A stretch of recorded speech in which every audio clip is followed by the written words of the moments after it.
2028 से पूरी तरीके से लागू हो जाएगा 8वां वेतन आयोग और 2026 से 2 साल का एरियर भी मिलेगा। नमस्कार, मैं हूं आपके साथ आयुषी गुप्ता।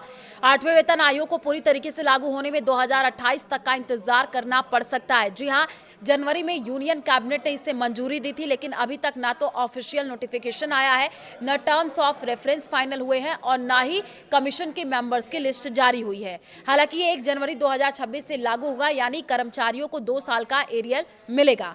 जी हां, नए वेतन आयोग के लागू होने का फायदा केंद्र सरकार के 50 लाख से ज्यादा कर्मचारियों और लगभग 65 लाख पेंशनर्स को मिलेगा। लेवल 1 के केंद्रीय कर्मचारियों की बेसिक सैलरी 18,000 से बढ़कर के 44,000 हो सकती है। आयोग 2.46 फिटमेंट फैक्टर लागू कर सकता है। तो 8वें वेतन आयोग में सैलरी कितनी बढ़ सकती है, बेसिक सैलरी में कितनी बढ़ोतरी होगी, ये फिटमेंट फैक्टर और डीए मर्जर पर निर्भर करता है।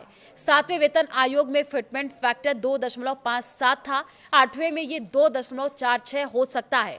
हर वेतन आयोग में डीए 0 से शुरू होता है। ऐसा इसलिए क्योंकि नई बेसिक सैलरी पहले से ही महंगाई को ध्यान में रख करके बढ़ाई जाती है। इसके बाद डीए फिर से धीरे धीरे बढ़ता है। अभी डीए बेसिक पे का 55% है।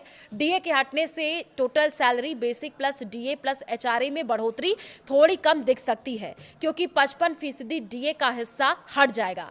तो मान लीजिए आप लेवल 6 पर हैं और 7वें वेतन आयोग के हिसाब से आपकी मौजूदा सैलरी है बेसिक पे 35,400, तो डीए 55% 19,470, यानी कि एचआरए मेट्रो 27% 9,558।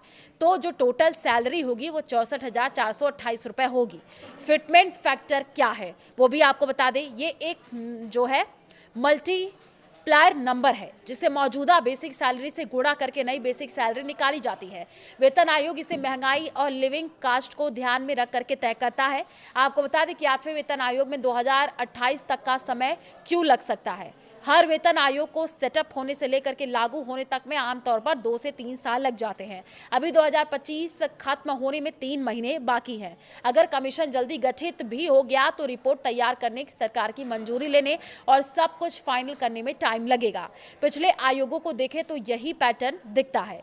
2028 तक पूरी तरीके से लागू होने का मतलब ये नहीं है कि इसका फायदा भी 2028 से ही मिलेगा।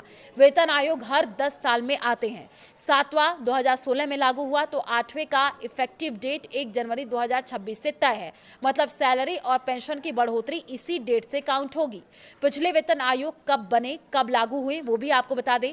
5वां वेतन आयोग ये अप्रैल 1994 में गठित हुआ था। रिपोर्ट जनवरी 1997 में सरकार को सौंपी गई, लेकिन सिफारिशें 1 जनवरी 1996 से ही